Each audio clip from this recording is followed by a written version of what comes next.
আসসালামু আলাইকুম, সবাই কেমন আছেন? আজকে আপনাদেরকে দেখাবো আমার শ্বশুরের স্বর্ণের হাঁড়িতে রান্না করা খিচুড়ি। তো আমার জায়ের বাসা দাওয়াত ছিল, তো ভাবলাম সবাই মিলেমিশে আজকে রান্না করব বাহিরের চুলায়। যেই ভাবা সেই কাজ, তো আমরা সবাই মিলেমিশে বাহিরে ইট দিয়ে চুলা তৈরি করে তারপর রান্নার কাজ শুরু করে দিলাম। এই তো চুলায় কড়াই বসিয়ে তেল, তারপর হচ্ছে কাঁচামরিচ, তো এবার পেঁয়াজ কুচিগুলো দিয়ে দিব, দিয়ে আস্তে আস্তে নেড়ে চেড়ে নিব। আসলে হয় কি, সবাই মিলেমিশে রান্না করলে মানে একটা অন্যরকম আনন্দ কাজ করে। আর সেখানে যদি জায়েরা অন্যান্য সবাই থাকে, আর সবাই সব কাজে হেল্প করে, একসাথে রান্না বান্না খাওয়া দাওয়া, সত্যি অন্যরকম এক ভালো লাগা কাজ করে। তো সব কিছু গুছিয়ে নিয়েছি কাছে, যাতে হাতের কাছে সব কিছু থাকে। যেহেতু একটু বৃষ্টি আবহাওয়া ছিল, একটু চুলা জ্বলতে একটু প্রবলেম হচ্ছিল, তো এক এক করে আদা বাটা, পেঁয়াজ বাটা, রসুন বাটা, তারপর জিরা বাটা, এগুলো দিয়ে একটু ভেজে তারপর আমরা হলুদের গুঁড়াটা দিয়ে দিলাম। হলুদের গুঁড়া দিয়ে একটু সময় নেড়ে চেড়ে নিব।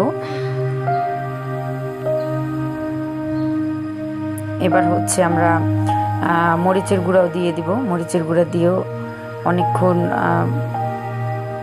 নেড়ে চেড়ে নিব।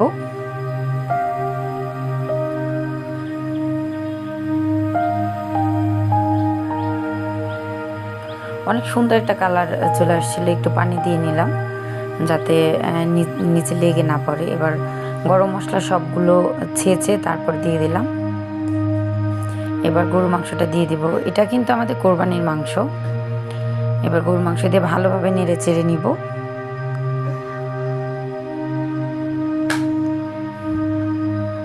এই তো গরুর মাংস কষানো হয়ে আসছে। খিচুড়িতে দেওয়ার জন্য মাংসটা আগেই আমরা হালকা রান্না করে নিব, কারণ মাংসের আগে চাল হয়ে যায়, তো অনেক সময় দেখা যায় মাংস সিদ্ধ হয় না। এই হলো আমার শ্বশুরের স্বর্ণের পাতিল। আসলে এটা পিতলের পাতিল। শ্বশুর থাকাকালীন বিভিন্ন ধরনের খিচুড়ি বা মিলাদ হতো, তখন এটা রান্না করা হতো।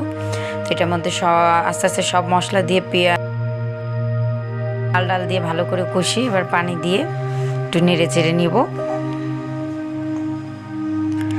অনেক সুন্দর জাল হচ্ছিল, তো একটু ঢাকনা সরিয়ে দেখে নিব কি অবস্থা। পানিটা ফুটে আসছে। এই পর্যায়ে একটু নেড়ে চেড়ে তারপর হচ্ছে আমরা মাংসটা দিয়ে দিব।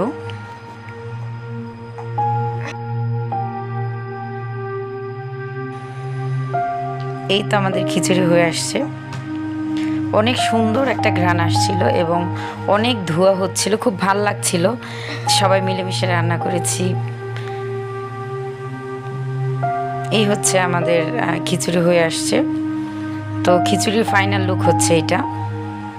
তো সবাই কাছে কেমন লাগলো অবশ্যই জানাবেন এবং দোয়া করবেন, ভালো থাকবেন। অবশ্যই আপনাদের মূল্যবান মতামত কমেন্টে শেয়ার করবেন। ধন্যবাদ সবাইকে। আসসালামু আলাইকুম।